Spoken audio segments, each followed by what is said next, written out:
অনেকগুলো সেল ছিল, কোথায় তারা? না, আমার সাথে তো হিন্দিতে কথা বলেছে তারা। আপু হিন্দি আতা হ্যাঁ?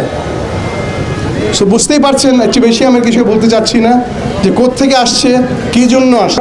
যাকে আপনারা বলেন, তার 4টা সেলে ছিলাম, প্রত্যেকটা সেলের মধ্যে শত শত নাম। কোথায় ওরা?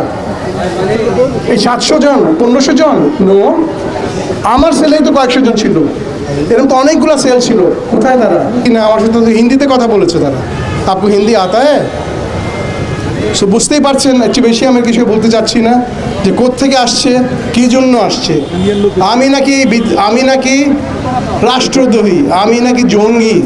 অথবা আমি যে সরকারি কর্মকর্তা, রাষ্ট্রদূত, সেই 1980 সাল থেকে 77 থেকে আমি চাকরি করে আসছি।